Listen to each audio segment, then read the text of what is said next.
আসসালামু আলাইকুম। আশা করি সকলে ভালো আছেন। তো অল্প বয়সে অনেকের প্রেশার হয়, অর্থাৎ 40-45-এর নিচে যারা আছে তাদের প্রেশার হওয়ার টেন্ডেন্সিটা বাংলাদেশে অনেক এবং সারা বিশ্বে অনেক হচ্ছে এবং দিনকে দিন রোগীটা বাড়তেছে। আহ, এবং প্রথমেই যে প্রেশার হলে আমরা প্রথমেই যেটা আমরা খাবারে যে নোট করে দেই সে মানে হলো আহ, দোষ হিসাবে একটা খাবারটা দিই, সেটা গরুর মাংস, ডিম বা যত ধরনের প্রাণীজ যে প্রোটিন আছে সেগুলোকে আমরা বাদ দিতে চাই, বাট কখনোই না। এগুলো দেখবেন আশেপাশে যতগুলো দেশ আছে তারাও কিন্তু খায়, প্রতিদিন না হলেও সপ্তাহে খায়, মাসে খায়। এগুলো খাইলেই যে আপনার হাইপার টেনশন প্রেশার হবে এর কোনো কথা নাই। এর মূলে আসে হলো ইনসুলিন রেজিস্ট্যান্স। আপনার হলো রক্তনালী আর্টারি যদি চিকন হয়ে যায়, ওখানে মাংস চর্বি যদি জমে, এবং হলো ক্রনিক স্ট্রেস, অনেক দিন ধরে যদি আপনি টেনশান থাকে, আপনি যদি ধূমপান করেন এবং হলো অ্যালকোহল যদি খান, তো অবশ্যই, এবং ঘুম যদি না হয়, এক্সারসাইজ যদি না করেন, তো অবশ্যই আপনার কিন্তু এগুলো হওয়ার চান্সটা খুবই বেড়ে যায়।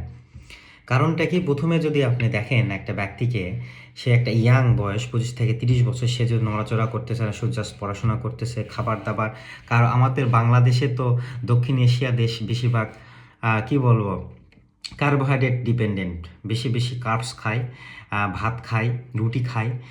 এতে করে আমরা যদি আমরা কাজ না করি, সে পরিমাণ ক্যালোরি যদি বার্ন আউট করি না করি, তাহলে ওই অতিরিক্তটা আমাদের লিভারে জমা হবে। একসময় লিভারে ফ্যাট জমবে, এবং ফ্যাট জমার পর একটা সময় লিভার বলো আর পারতেছে না, ওই ফ্যাট আবার আপনার চর্বিগুলো রক্তনালীতে ওখানে জমা থাকবে, অ্যাথেরোস্ক্লেরোসিস বলা হয়। একদিকে দেখতেছেন যে রক্তনালী চিকন হয়ে গেছে, ক্রনিক স্ট্রেস, অনেক টেনশন করতেছেন, হাঁটাচলা নাই, এক্সারসাইজ করা নাই, হ্যাঁ, ধূমপান করতেছেন, আরও রক্তনালী চিকন হয়ে যাচ্ছে, এক্সারসাইজ নাই, ঘুম নাই, বেশি টেনশন স্ট্রেস, তো একসময় দেখা যাচ্ছে আপনার প্রেশার।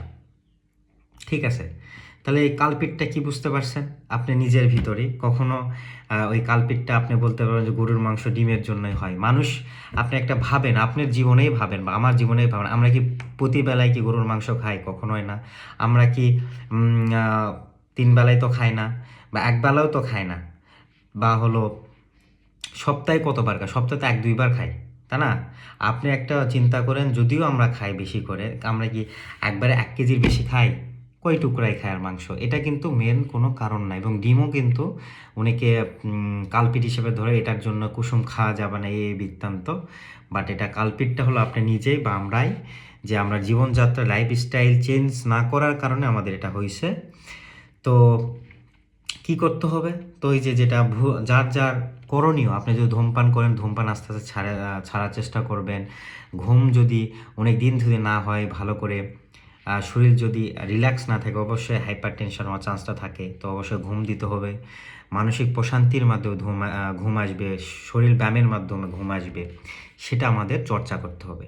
এবং খাবার 80 থেকে 85% মাধ্যমে হয়, তো খাবারটা সিলেকশন খুবই ভালো করে করতে হবে, পিওর খাইতে হবে, নেচার নেচার খাইতে হবে। ওকে, আর আমাদের যে উম, আহ, অন্য কোনো কারণেও যদি হাইপার টেনশন হয়ে থাকে, সেটা কারণ বের করতে হবে ডাক্তার দেখে। যেমন হলো থাইরয়েডের কারো যদি হরমোনের সমস্যা থাকে, বা হলো আপনার যদি দেখা যাচ্ছে যে কিডনিতে যে রেনাল আর্টারি স্টেনোসিস, অর্থাৎ কিডনির যদি মানে হলো যে আর্টারিগুলো আছে, রক্তনালী, ওটা যদি চিকুন হয়ে যায়, জন্মগতভাবে অনেকের হয়ে থাকে, তাহলে কিন্তু আপনার এটা হওয়ার সম্ভাবনা থাকে, প্রেশার হওয়ার। তো এগুলো বের করে সে চিকিৎসা নিতে হবে। তো লিপিড প্রোফাইল কেমন আছে আপনার? লিপিড প্রোফাইল যে বললাম, চর্বি কেমন আছে শরীরে, তো ওটাই আপনি বুঝতে পারবেন যে আপনার এটা কাম হয়েছে। তো অবশ্যই অবশ্যই আপনি যতটুকুই ইনপুট দিবেন শরীরে, আপনি ততটুকু বার্ন আউট বেশি করতে হবে।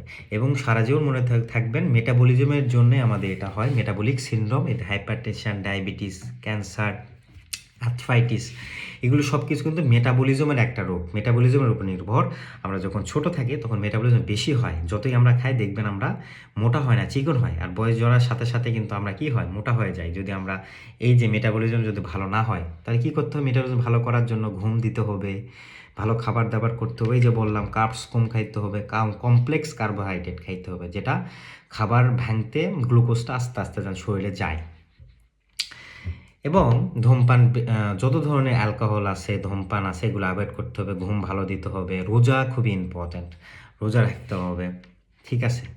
এগুলো আমাদের ইভালুয়েট করে দেখতে হবে যে আপনার কোনটা কি সমস্যা, এই হিসাবে আমাদের ট্রিটমেন্ট প্রোটোকলটা চলে আসবে। প্লাস হলো আপনার জীবনযাত্রার মান পরিবর্তনের মাধ্যমে এটা করতে হবে। আদারওয়াইজ শুধু গরুর মাংস, এই মাংস, ওটা খাওয়া যাবে না, এটা খাওয়ার মাধ্যমে কখনো এটা ভালো হবে না।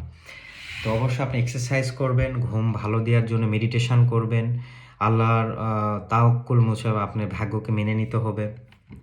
আশেপাশে সারাউন্ডিং যে আমাদের বন্ধুবান্ধব আছে তাদেরকে সাথে যেন ভালো ফ্রেন্ডশিপ থাকে, সেসব বন্ধুদের সাথে মিশতে হবে, ঠিক আছে? খাবার দাবার ভালো খাইতে হবে, কোনো process food, ultra process food খাওয়া যাবে না, চিপস, বার্গার, পিৎজা এগুলো খাওয়া যাবে, আল্ট্রা প্রসেস ফুড এগুলো খাওয়া যাবে না। তারপর সোয়াবিন তেল, যে আমাদের যে প্রসেস তেল, এগুলো খাওয়া যাবে না। অবশ্যই আপনি অলিভ অয়েল বা হলো ওই যে আপনি সরিষার তেল ইউজ করতে পারেন, হ্যাঁ, যেটা মানে হলো পিওর অর্গানিক। নারিকেল তেল খাইতে পারেন, হলুদ চা খাইতে পারেন, খুবই খুবই ইম্পর্ট্যান্ট এখনকার সময়ে। এবং পরিবারকে নিয়েই আপনাকে সুস্থতা থাকতে হবে, তাহলে আপনি সুস্থ থাকবেন, সবল থাকবেন। তো এই যে বললাম হাইপারটেনশনের কারণগুলো, ইনসুলিন রেজিস্ট্যান্স কী কারণে হয়, মেটাবলিজমের জন্য, তারপর আপনার যে এই যে ঘুম না হওয়ার জন্য, এক্সারসাইজ না করার জন্য, খাবার দাবার ভুল খাওয়ার জন্য, ঠিক আছে? তো এগুলো দেখা যাক, সকলে আপনারা চেঞ্জ করার চেষ্টা করেন, এবং হলো আপনার সুস্থতা কামনা করি সকলের। বাংলাদেশ সকলে সুস্থ থাকুক, সবল থাকুক, সকল পরিবারকে নিয়ে। তো আসসালামু আলাইকুম।